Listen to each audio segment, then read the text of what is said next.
Some people stay in your heart for a lifetime after only a few hours.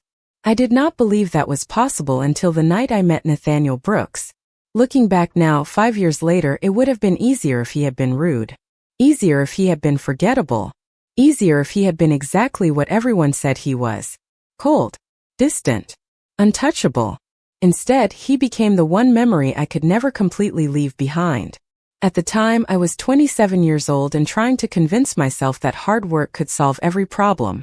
I lived in Seattle, worked long hours as an event coordinator, and spent most of my days managing other people's expectations while quietly ignoring my own exhaustion. My life was not exciting, but it was stable. At least that was what I told myself. Then a last-minute corporate event changed everything. A luxury business summit booked our company only 3 days before the event date. The client was demanding. The schedule was impossible. The budget was enormous. Everyone in the office was nervous. I was assigned to oversee the executive reception on the final evening because nobody else wanted the responsibility. That was how I first heard his name. Nathaniel Brooks. Founder. Billionaire. The man every financial magazine seemed obsessed with. The man employees described as brilliant but impossible to read. The man who rarely smiled in public photographs. I expected someone intimidating. I expected someone arrogant. I expected someone who viewed everyone around him as part of a business transaction. What I did not expect was the moment our eyes met across a crowded ballroom. The reception occupied the top floor of a luxury hotel, overlooking the Seattle waterfront. Glass walls reflected thousands of city lights. Soft music drifted through the room. Executives exchanged handshakes while waiters moved quietly between conversations. Everything appeared perfect on the surface. Then a catering issue threatened to derail the evening. One of the keynote guests had a severe dietary restriction that had been overlooked by another coordinator. The mistake could have become a public embarrassment. I immediately stepped in to fix the problem. For nearly 20 minutes I moved between staff members, vendors, and hotel management trying to find a solution. By the time the issue was resolved, I was exhausted. I finally stepped onto a quieter balcony overlooking the water just to breathe. The cold night air felt wonderful against my skin. I closed my eyes for a moment. Most people would be celebrating after solving a problem like that. The voice came from beside me. Calm. Deep. Controlled. I opened my eyes and turned. Nathaniel Brooks stood a few feet away holding a glass of sparkling water. No security team. No executives surrounding him. Just him. The city lights reflected behind him, turning the harbor into a sea of gold and silver. I immediately straightened. I was not aware anyone was watching, I said. He looked toward the ballroom before returning his attention to me. I was. The answer should have made me uncomfortable. Instead, it made me curious. There was no judgment in his voice. No superiority. Only observation. Well, I said with a small smile. Then at least someone noticed. Something unexpected happened then. The corner of his mouth moved slightly. Not quite a smile, but close. And in that moment, standing above the city while the lights shimmered below us, I had no idea that a conversation lasting only a few hours would become the memory that followed me through the next 5 years of my life. The night after the event, I told myself I would forget him. That was the practical thing to do. One conversation with a stranger at a corporate reception should not have the power to follow me home, into my thoughts, into the quiet moments between work and sleep. But it did. I remember standing in my small apartment in Seattle, still wearing my work clothes, staring at my reflection in the kitchen window, while the city lights blurred behind me. Everything in my life looked the same, but something inside me had shifted in a way I could not explain. I did not even know his full name at first. Only Nathaniel. Only Brooks. Only the man who spoke like silence was more valuable than words. The days after the event returned to their usual rhythm. Early mornings. Tight schedules. Client. Meetings. Endless coordination tasks. I buried myself in work the way I always did when I wanted to avoid thinking too much. But every time I paused for even a moment, I remembered that balcony. The cold air. The city below us. His voice asking a question that did not feel like a question designed to lead anywhere. It felt like observation. It felt like he had been studying something about me that I had not even noticed myself. I told no one about it. Not my coworkers. Not my friends. It felt too small to explain and too strange to make sense of. People would have laughed if I said I met someone who barely smiled and somehow made me feel seen in a way that stayed with me longer than the conversation itself. Weeks passed. Then months. Life moved forward the way it always does when nothing dramatic forces it to stop. I changed projects. Took on more responsibility. Worked longer hours. There were other events, other clients, other faces. But none of them stayed in my memory the way that night did. I began to convince myself it was nothing more than exhaustion mixed with stress.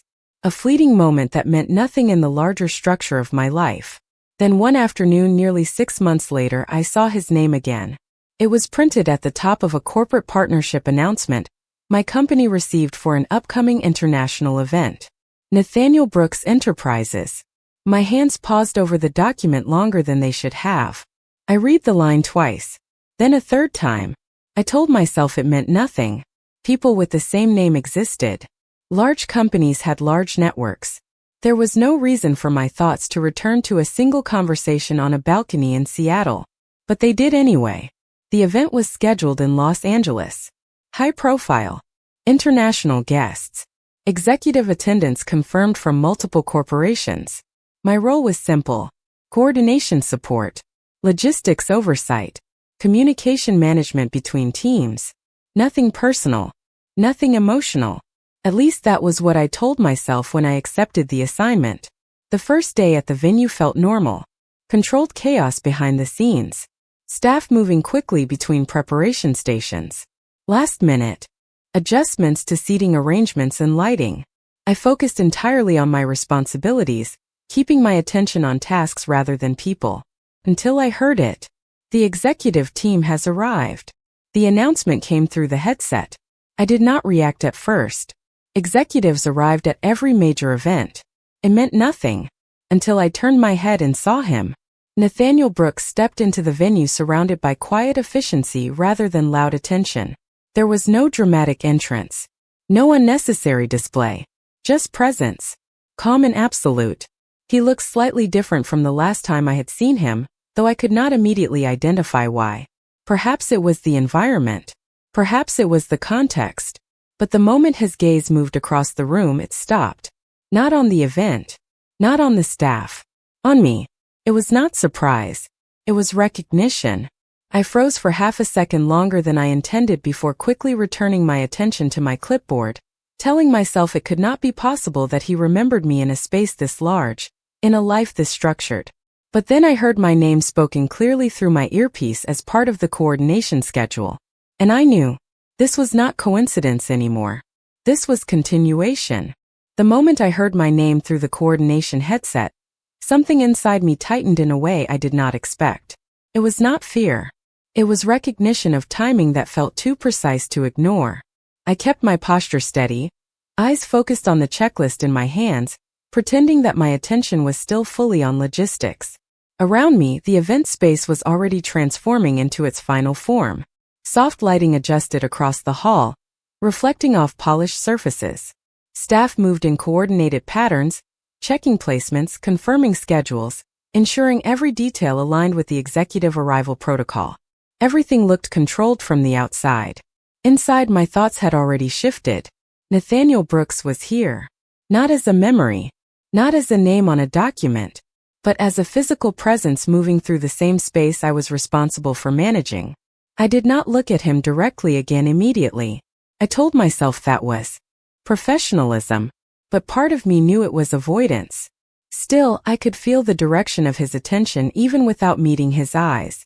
There are people who change the atmosphere of a room without speaking. He was one of them. Executive seating confirmation required at Zone 3, my headset said.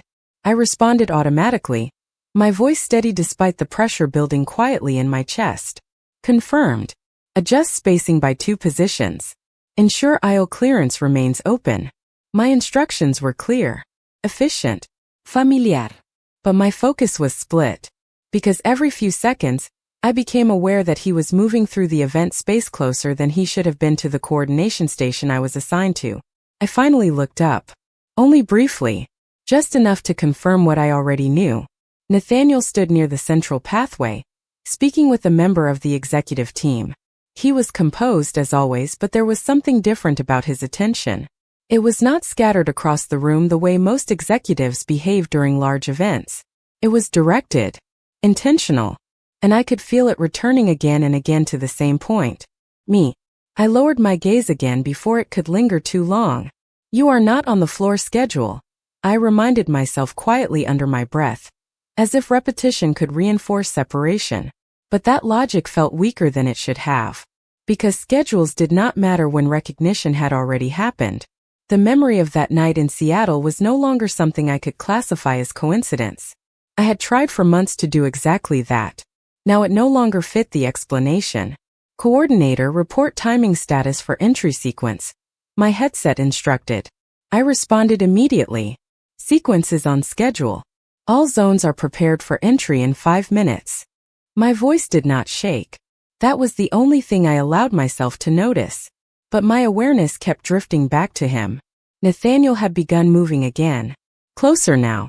Not abruptly. Not in a way that would draw attention.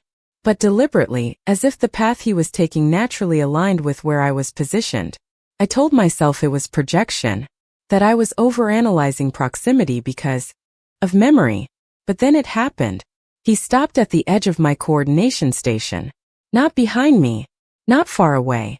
Close enough that I could not pretend he was simply passing through. I did not turn immediately. I kept my focus on the screen in front of me. "Logistics confirmation complete," I said into the headset, even though no one had asked for it yet. A pause followed. Then his voice, calm and unmistakably present, spoke from only a few feet away. "You are still precise," he said. I closed my eyes for half a second before turning. Slowly. When I finally faced him, Nathaniel Brooks was standing exactly where I knew he would be. Not by chance. Not by accident. But because he had chosen to stop there. And in that moment I understood something I had been avoiding since the moment I saw his name again on that document. This was not a professional encounter. This was recognition catching up to time. For a moment neither of us spoke.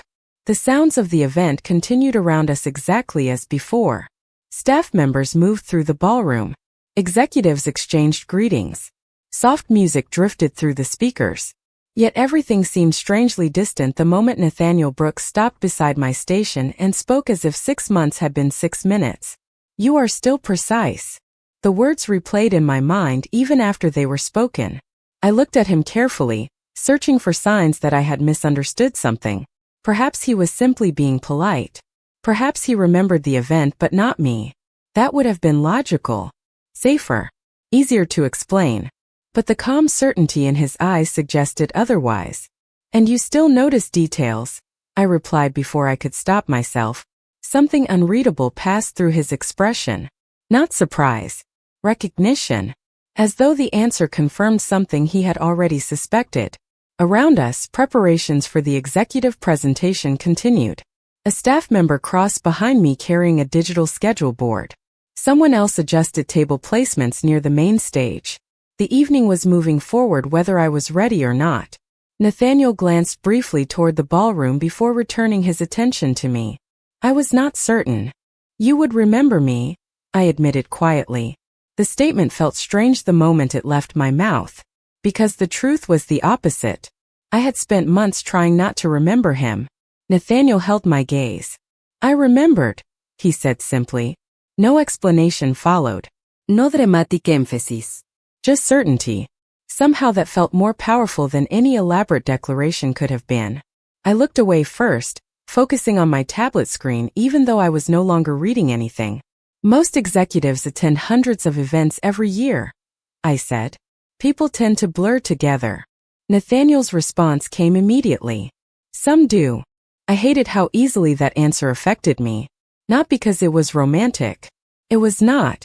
It was honest. Direct. The kind of honesty that leaves no room for comfortable assumptions. My headset crackled again. "Final presentation sequence begins in 10 minutes. I acknowledged the update automatically. Work was familiar territory. Work had structure. Work did not leave me wondering why a man I met once remembered me months later. "You are busy," Nathaniel said. "Very," I replied. Then I will not interrupt your schedule. The statement should have ended the conversation. Instead, he remained where he was for another second longer. Long enough to create a pause neither of us immediately filled. Then his attention shifted briefly to the identification badge hanging from my lanyard. Olivia Carter, he said quietly.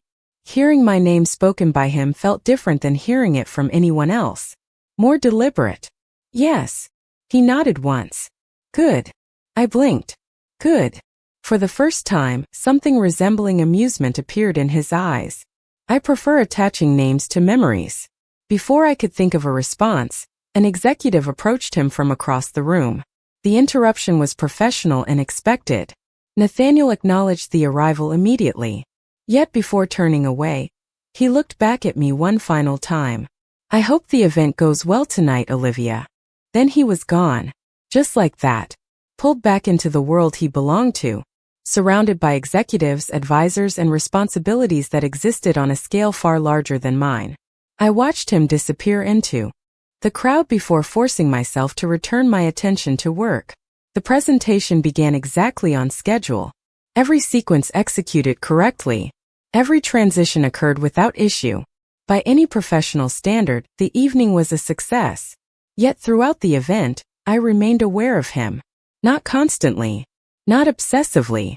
Just enough to notice whenever he entered a room. Just enough to feel the strange certainty that something unfinished existed between two conversations separated by 6 months. Hours later, after the final guests began leaving, I found myself standing near the ballroom entrance gathering closing reports. The city lights outside reflected against the glass walls exactly as they had the night we first met. I stared at them longer than necessary. Still watching the skyline? The voice behind me stopped my thoughts instantly. I turned. Nathaniel stood there again. No executives. No audience. Just the two of us. And suddenly the evening felt far less like coincidence than fate refusing to be ignored. The moment I heard his voice again behind me, I knew the evening had shifted into something I could no longer treat as purely professional. I slowly turned, still holding the closing report in my hands, as if the paper could somehow anchor me to the structured version of reality I had been relying on all night. Nathaniel Brooks stood a few feet away, no longer surrounded by executives or assistants, just him in the quiet aftermath of a completed event. The ballroom behind us was beginning to empty.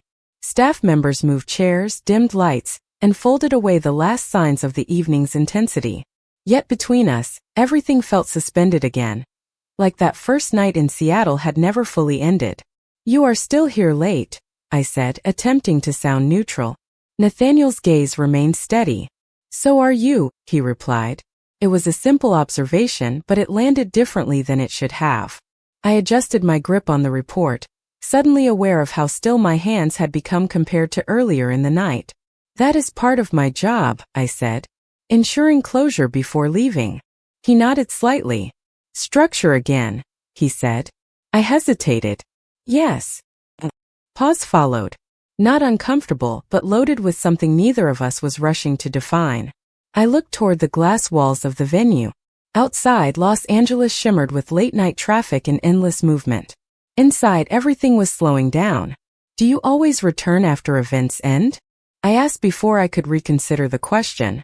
Nathaniel stepped closer, stopping at a respectful distance that still made his presence impossible to ignore. Not always, he said.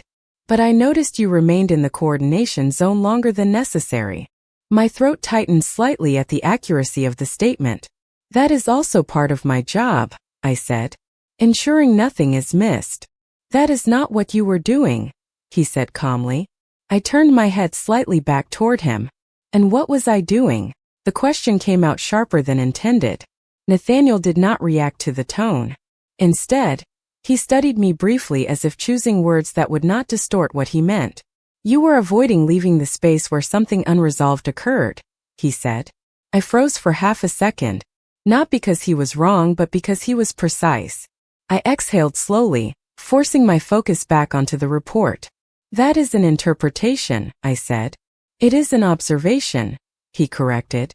I almost smiled at the repetition of that distinction. Almost. You are very confident in your observations, I said.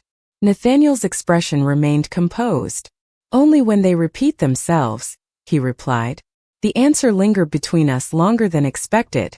Around the hall, final cleanup continued. Voices echoed faintly from distant staff members. The world outside remained indifferent to the conversation happening inside this almost empty ballroom. I finally set the report down on a nearby table, realizing I was no longer fully processing the text in my hands. You remembered me immediately today, I said quietly. Yes, he replied without hesitation. Why? The question escaped before I could filter it. It was not planned. It was not strategic. It was simply curiosity breaking through structure. Nathaniel looked at me for a long moment before answering. Because certain interactions are not statistically ordinary, he said. I blinked slightly. Statistically ordinary, I repeated. He nodded once. Most people are interchangeable in professional memory after time and volume, he said. You were not. The statement should have been flattering in a simple way, but instead it created a strange pressure in my chest I could not immediately categorize. That is not a very human way to describe memory, I said softly. It is an accurate one, he replied.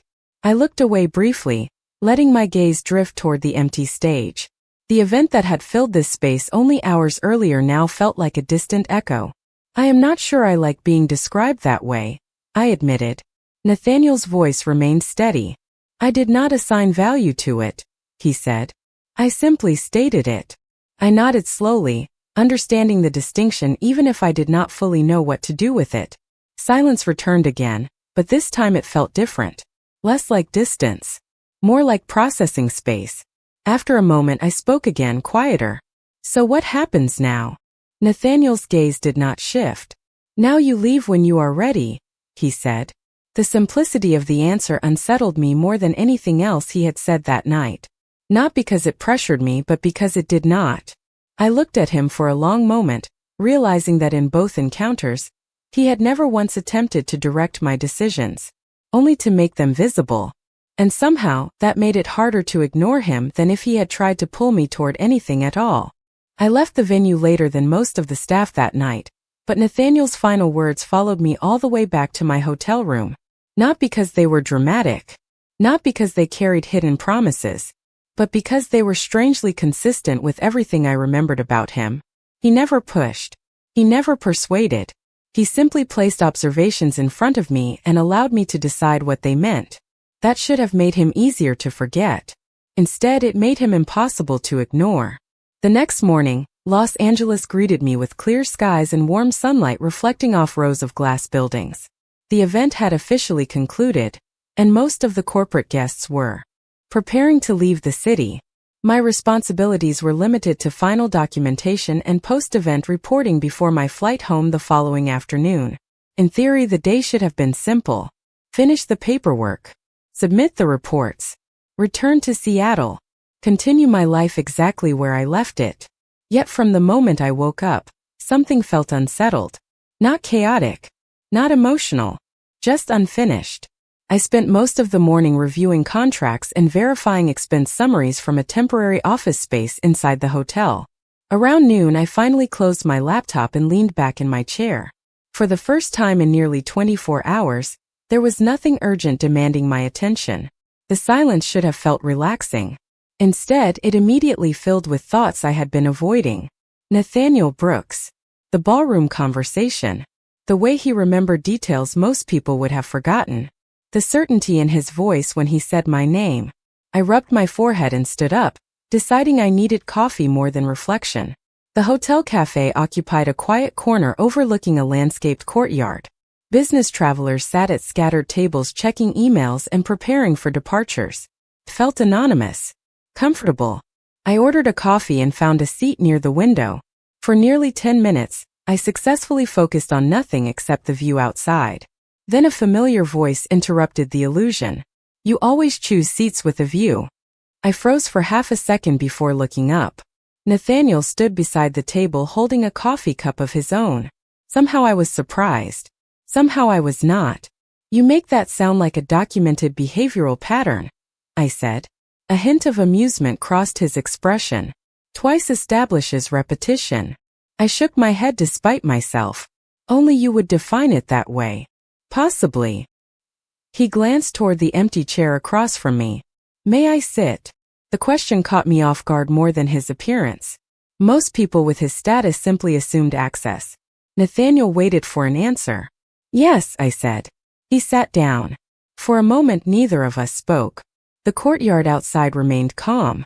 Palm trees moved gently in the afternoon breeze. Somewhere in the distance, a fountain created a steady rhythm beneath the conversation around us. You are still in Los Angeles, I observed. Nathaniel nodded once. My flight leaves tonight. Mine leaves tomorrow. The exchange felt ordinary. Yet beneath the surface, I could sense both of us recognizing that this second encounter was becoming something difficult to classify as coincidence. Nathaniel took a sip of coffee before speaking again. You seem less guarded today. The observation was immediate, precise, annoyingly accurate. And you seem determined to keep analyzing me, I replied. His expression remained calm. Observation is not analysis. I laughed quietly. There is the distinction again. He nodded slightly. Because it remains accurate. I looked out the window for a moment, smiling despite myself. Somewhere along the way, conversations with him had become unexpectedly easy. Not because they were simple. Quite the opposite. They required attention, presence, honesty. Yet they never felt forced. Do you ever stop observing people? I asked. Nathaniel considered the question. Rarely. That sounds exhausting. Only when the observations are inaccurate. I laughed again before I could stop myself. The sound surprised even me. Because for the first time since arriving in Los Angeles, the tension I had been carrying finally eased. And as Nathaniel watched me with that same calm attention I remembered from Seattle, I realized something quietly unsettling. I was no longer wondering why he remembered me. I was beginning to wonder why I felt as though I had been waiting to see him again.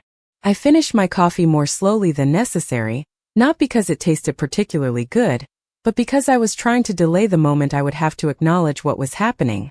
Nathaniel Brooks was sitting across from me again, in a completely different city, under completely different circumstances, yet somehow creating the same sense of controlled stillness I remembered from the first night. Los Angeles sunlight filtered through the cafe windows, softening the edges of everything around us. People came and went behind him, voices blending into background. Noise that no longer felt relevant to my attention. You are thinking too much, he said suddenly. I looked up from my cup. That is an interesting assumption, I replied. It is not an assumption, he said. It is observable. I leaned back slightly in my chair, studying him more carefully now. You really do not like uncertainty, do you? I asked. Nathaniel considered the question for a moment before answering. Uncertainty is acceptable, he said. Unacknowledged uncertainty is not. That answer stayed with me longer than I expected. I looked away briefly toward the courtyard outside. A few people were walking between tables, laughing softly, carrying luggage, preparing for departures. Everyone seemed to have direction except me. And yet I was sitting with the one person who spoke as if direction was something measurable rather than something emotional. Do you ever get tired of talking like that? I asked. Nathaniel tilted his head slightly. Like what? Like everything is a system, I said. Because not everything is. He did not respond immediately. Instead, he seemed to evaluate the statement itself rather than the emotion behind it. Systems exist whether they are acknowledged or not, he said finally. I exhaled slowly, half frustrated, half amused. You make it sound like people are equations. People are not equations, he replied. But their patterns can be observed. I shook my head slightly. That sounds dangerously close to the same thing. A faint pause followed. Then, for the first time that day, his expression softened slightly in a way that was not entirely analytical. You disagree often, he said. I smiled despite myself. Only when you say things that sound too certain. Certainty is not the same as arrogance, he replied. It is just clarity. I looked at him for a moment longer than I intended. There was something disarming about the way he separated emotion from structure without dismissing either of them. It made his words harder to argue against, even when part of me wanted to. So what is your conclusion about me today? I asked before I could stop myself. The question came out more direct than I expected. Nathaniel did not react with surprise. Instead, he set his coffee cup down slowly, as if the answer required more attention than the question itself. You are adapting faster than most people would in your position, he said. I frowned slightly. That is not exactly comforting. It is not meant to be, he replied. I sighed and looked out the window again. The courtyard had grown busier now. Checkout activity increased. Conversations became more frequent. The day was clearly moving forward whether I felt aligned with it or not. I am not sure what you think my position is, I said quietly. Nathaniel's voice remained steady. Someone who has experienced a disruption and assumed stability, he said. I turned back toward him. That sounds like a very clinical way to describe my entire life. It is precise, he said. I studied him for a moment, then let out a small breath that almost became a laugh. You really cannot help yourself, can you? I said. Help myself with what? He asked. Turning everything into structure. He did not deny it. Instead, he simply observed me again, as if waiting for me to continue. The silence between us felt different now. Less unfamiliar. More like space we were both learning how to occupy without effort. I think I am starting to understand you, I admitted quietly. Nathaniel's gaze sharpened slightly. That is a premature conclusion, he said. I smiled faintly. There it is again. What? He asked. Your certainty about timing, I said. Everything is either too early or too late for you. For the first time since I met him, I saw something resembling genuine consideration rather than analysis. Timing matters, he said simply. I nodded slowly, accepting that answer without argument this time. Because somewhere between Seattle and Los Angeles, between one night and 5 years, between chance and recognition, I had stopped treating him like a stranger I happened to meet, and started recognizing him as something my life had not yet finished explaining. The conversation should have ended when the coffee was gone. That would have been the logical conclusion. Two people from different worlds sharing an unexpected series of encounters before returning to their separate lives. Yet logic felt unusually fragile whenever Nathaniel Brooks was involved. We remained seated longer than necessary, neither of us making any effort to leave first. Outside the cafe windows, the afternoon sun had shifted lower in the sky, casting long shadows across the courtyard. Travelers continued moving through the hotel with purpose. Departures, arrivals, transitions. Everything around us seemed designed to remind people that moments end. Yet this one lingered. You are thinking again, Nathaniel observed. I looked at him over the rim of my coffee cup. You really need a new hobby. The response came automatically. To my surprise, it earned the faintest reaction from him. Not quite a smile, but enough to confirm he understood the joke. Observation remains efficient, he replied. I shook my head and looked away toward the courtyard. You know, I said after a moment, most people spend conversations trying to tell stories about themselves. Nathaniel waited. And you spend conversations analyzing everyone else. He considered that briefly. Most people already know their own story, he said. The interesting information usually exists elsewhere. I laughed softly. That might be the most Nathaniel Brooks answer imaginable. The fact that I could say his full name without feeling intimidated anymore surprised me. Somewhere during the past day, the distance I had originally placed between us had begun to erode. Not because he demanded access, because he consistently respected boundaries while somehow seeing through them at the same time.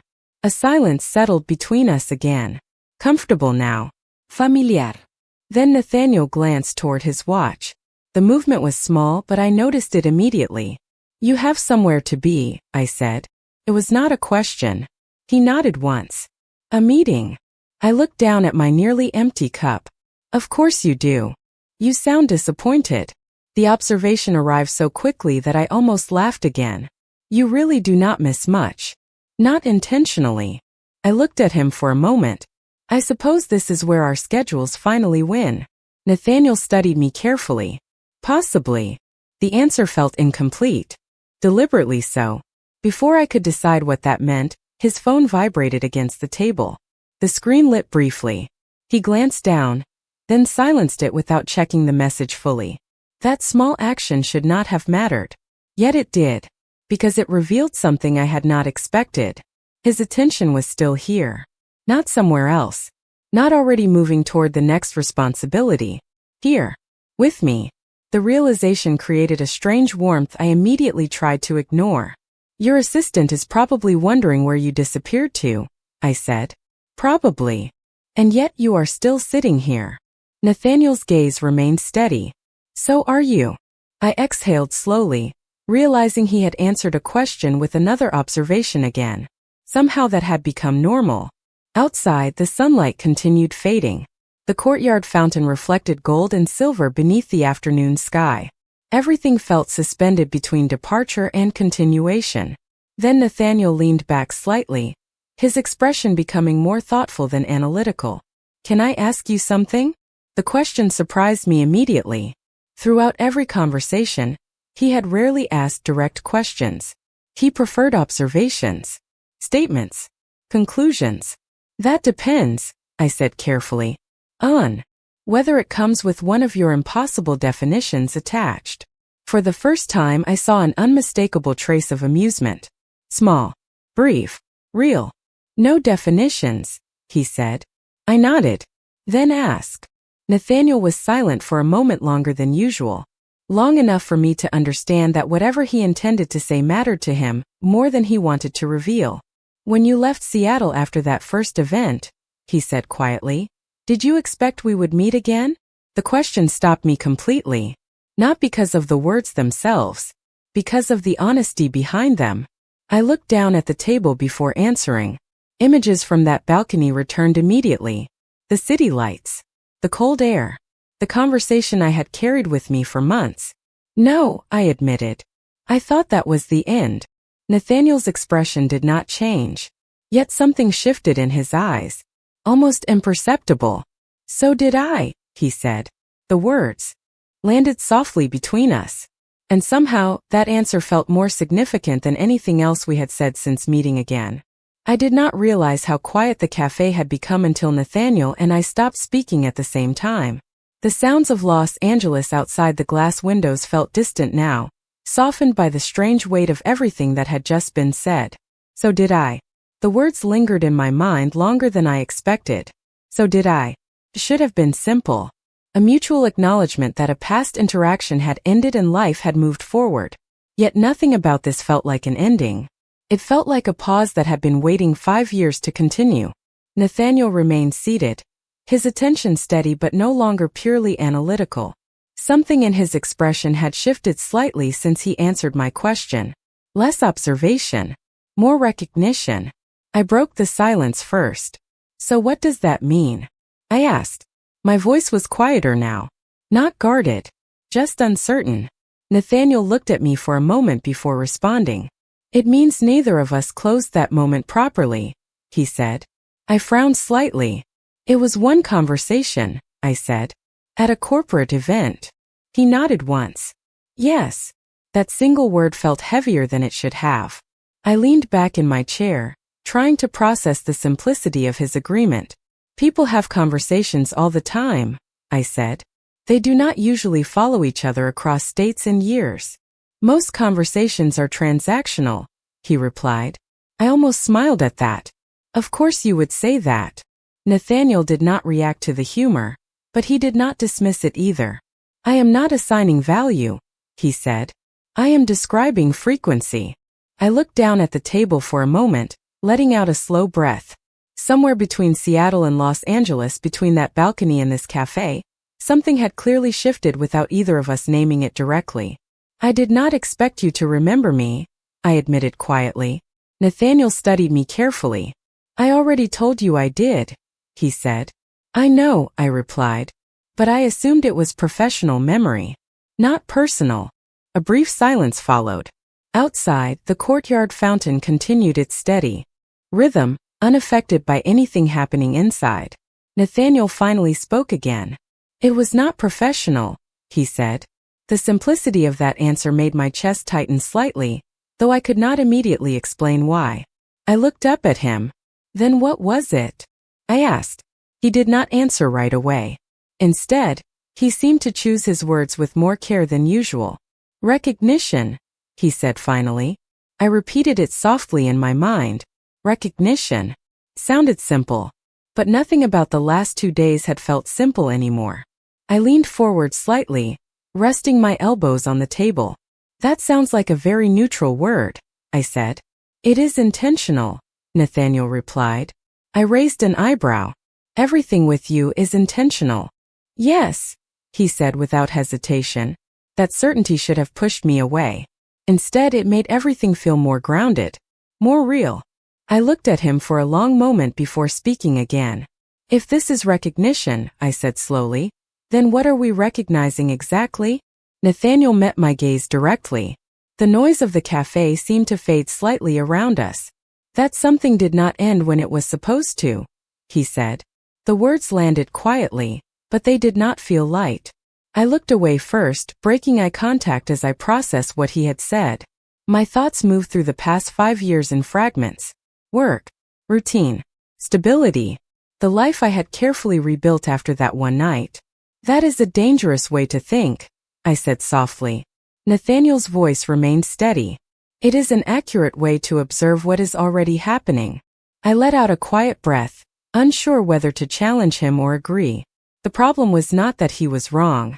The problem was that I could not easily prove he was. So what now?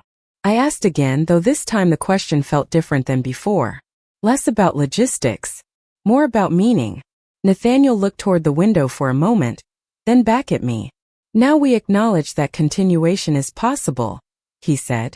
I frowned slightly. Continuation of what? A pause followed, longer than usual. When he finally spoke, his answer was simple. Us, he said. The word did not come with explanation. No framing. No structure. Just presence. I stared at him for a moment, feeling the weight of it settle into a place I had not prepared for. The cafe around us continued moving. Conversations. Laughter. Departure schedules. Normal life. But in this small space between us, something had quietly crossed a threshold that neither of us could pretend was accidental anymore. And for the first time since that night in Seattle, I did not think about walking away.